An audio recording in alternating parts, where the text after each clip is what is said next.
Muslim ಸಮುದಾಯಕ್ಕೆ 4% ಮೀಸಲಾತಿ ವಿಚಾರಕ್ಕೆ ಸಂಬಂಧಿಸಿದಂತೆ ಕೈ ನಡೆ ವಿರುದ್ಧ ಛಲವಾದಿ ನಾರಾಯಣಸ್ವಾಮಿ ಆಕ್ರೋಶ ವ್ಯಕ್ತಪಡಿಸಿದ್ದಾರೆ.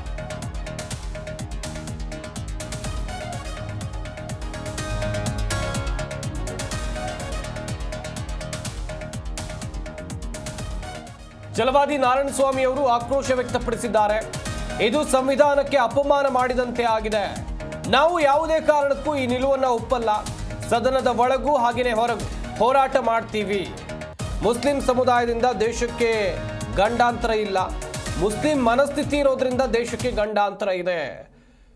ಛಲವಾದಿ ನಾರಾಯಣಸ್ವಾಮಿ ಅವರು ಕೊಟ್ಟಿರುವಂಥ ಹೇಳಿಕೆ ಇದು. ಗಮನಿಸ್ತಾ ಹೋಗುವುದಾದರೆ ಕಾಮಗಾರಿಗಳಲ್ಲಿ ಮುಸ್ಲಿಮರಿಗೆ ಮೀಸಲಾತಿ ಕೊಟ್ಟಂತ ವಿಚಾರಕ್ಕೆ ಸಂಬಂಧಿಸಿದಂತೆ ದೊಡ್ಡ ಮಟ್ಟದಲ್ಲಿ ಆಕ್ರೋಶ ವ್ಯಕ್ತವಾಗ್ತಾ ಇದೆ.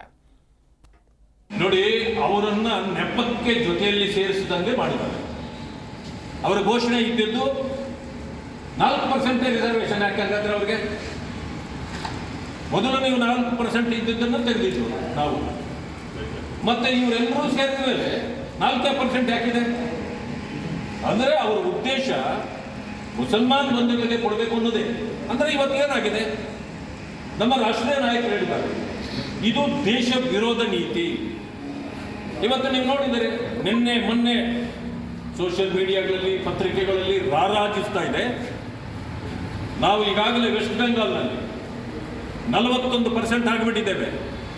ನಮಗೆ ಯಾರ ಇದು ಬೇಕಾಗಿಲ್ಲ, ಹಂಗೂ ಬೇಕಾಗಿಲ್ಲ. ಈಗ ನಾವು ಚುನಾವಣೆಗೆ ನಾವೇ ಸ್ಪರ್ಧೆ ಮಾಡ್ತೇವೆ. 1947ರಲ್ಲಿ ನಮಗೆ ಸ್ವಾತಂತ್ರ್ಯ ಬಂದಿದೆ. ಆವತ್ತು ಈ ದೇಶ ವಿಭಜನೆ ಆಗಿದೆ.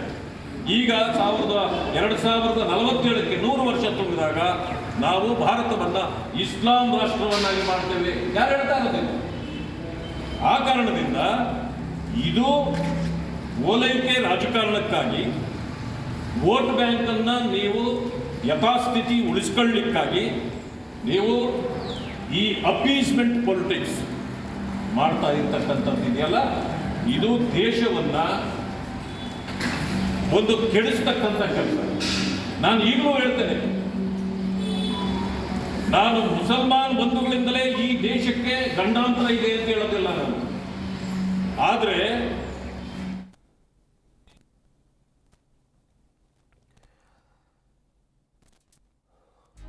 ಇನ್ನು ರಾಮನಗರದಲ್ಲಿ ಪಾಕಿಸ್ತಾನ ಪರ ಗೋಡೆ ಬರಹ ವಿಚಾರಕ್ಕೆ ಸಂಬಂಧಿಸಿದಂತೆ ಈ ಸರ್ಕಾರ ಓಲೈಕೆ ಮಾಡೋಕೆ ಮುಂದಾಗಿದೆ.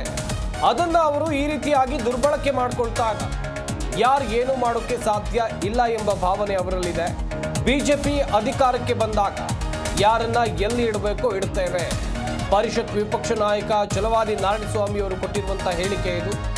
ಒಂದು ಕಡೆಯಲ್ಲಿ ರಾಮನಗರದಲ್ಲಿ ಪಾಕ್ ಪರವಾಗಿ ಗೋಡೆ ಬರಹ ಬರೆದಂಥ ವಿಚಾರಕ್ಕೆ ಸಂಬಂಧಿಸಿದಂತೆ ಈ ಸರ್ಕಾರ ಓಲೈಕೆ ಮಾಡೋಕೆ ಮುಂದಾಗ್ತಾ ಇದೆ. ಹೀಗಾಗಿ ಈ ರೀತಿ ಅದನ್ನ ದುರ್ಬಳಕೆ ಮಾಡಿಕೊಳ್ತಾ ಇದ್ದಾರೆ ಎನ್ನುವುದಾಗಿ ಛಲವಾದಿ ನಾರಾಯಣಸ್ವಾಮಿ ಅವರು ಆಕ್ರೋಶ ವ್ಯಕ್ತಪಡಿಸುವಂತ ಕೆಲಸವನ್ನ ಮಾಡಿದ್ದಾರೆ. ಕಾನೂನು ಸುವ್ಯವಸ್ಥೆ ಹದಗೆಟ್ಟಾಗ ಇಂಥ ಚಟುವಟಿಕೆಗಳು ಪ್ರಾರಂಭ ಆಗ್ತವೆ. ರಾಜ್ಯದಲ್ಲಿ ಇವತ್ತು ಕಾನೂನು ಸುವ್ಯವಸ್ಥೆ ಕೆಟ್ಟಿದೆ. ಈ ಸರ್ಕಾರ ಕೆಲವರ ಓಲೈಕೆಗೆ ನಿಂತ ಮೇಲೆ ಅವರಿಗೆ ತನ್ನದೇ ಆದ ಶಕ್ತಿ ಬಂದಿದೆ. ಅದನ್ನು ಉಪಯೋಗ ಮಾಡಿಕೊಂಡು ನಮ್ಮನ್ನು ಬೇರೆಯವರು ಯಾರು ಏನೂ ಮಾಡಲಿಕ್ಕೆ ಆಗೋದಿಲ್ಲ. ಆ ಕಾರಣದಿಂದ ನಾವು ಏನು ಬೇಕಾದರೂ ಮಾಡಬಹುದು ಅಂತಕ್ಕಂಥ ಮನಸ್ಥಿತಿ ಬಂದ ಮೇಲೆ ಇಂಥ ಚಟುವಟಿಕೆಗಳು ಸಹಜವಾಗಿ ನಡೆಯುತ್ತವೆ. ಇದಕ್ಕೆ ನಮ್ಮ ಪಕ್ಷ ಯಾವತ್ತೂ ಕೂಡ ಸೊಪ್ಪು ಹಾಕೋದಿಲ್ಲ. ಅದನ್ನು ನಮ್ಮ ಅಧಿಕಾರ ಬಂದಾಗ ಯಾರನ್ನ ಎಲ್ಲಿಗೆ ತದಬದಿಗೆ ಇಡಬೇಕು ಅಂತಕ್ಕಂಥ ಕೆಲಸವನ್ನು ನಾವು ಮಾಡೇ ಮಾಡ್ತೇವೆ. ಈ ಸರ್ಕಾರ ಇವತ್ತು ದೇಶವನ್ನು ಕಾಪಾಡಬೇಕು, ರಾಜ್ಯವನ್ನು ಕಾಪಾಡಬೇಕು, ಬಡವರನ್ನು ಕಾಪಾಡಬೇಕು. ಈ ಬಿಟ್ಟು ನಮ್ಮ ಕಾರ್ಯಕರ್ತರನ್ನು ಕಾಪಾಡ್ಕೊಳ್ಬೇಕು. ಅವರಿಗೆ ಲೂಟಿ ಹೊಡೆದಾದ್ರೂ ಅವರ ಜೋಬು ತುಂಬಿಸ್ಬೇಕು. ಅವ್ರಿಗೆ ಪರಿಶಿಷ್ಟ ಜಾತಿ ವರ್ಗಗಳು ನಾಶವಾದರೂ ಸರಿ, ನಮ್ಮ ಕಾರ್ಯಕರ್ತರು ಸರಿಯಾಗಿರಬೇಕು, ಸರಿ ಇಟ್ಕೋಬೇಕು. ನಾವು ನಮ್ಮ ವೋಟ್ ಬ್ಯಾಂಕನ್ನು ನಾವು ಇಂಟ್ಯಾಕ್ಟ್ ಆಗಿ ಇಟ್ಕೊಳ್ಬೇಕು. ಜಿ ಕನ್ನಡ ನ್ಯೂಸ್ ಈಗ ನಿಮ್ಮ ಮನೆಯಲ್ಲೇ ನೋಡಿ. ಎಲ್ಲ ಕೇಬಲ್ಗಳಲ್ಲಿ ಈಗ ಲಭ್ಯ.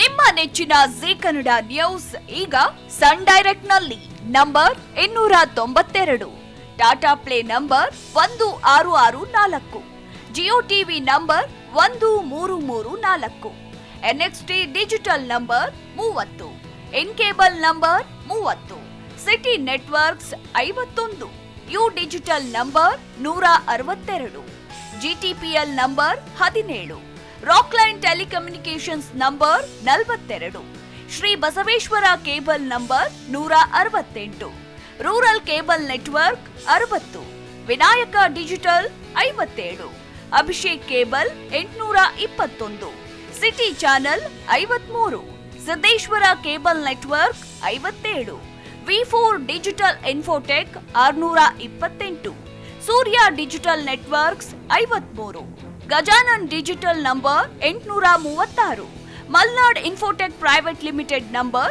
56, Metrocast number 830, victory digital number 167ರಲ್ಲಿ ನೋಡಿ ಆನಂದಿಸಿ.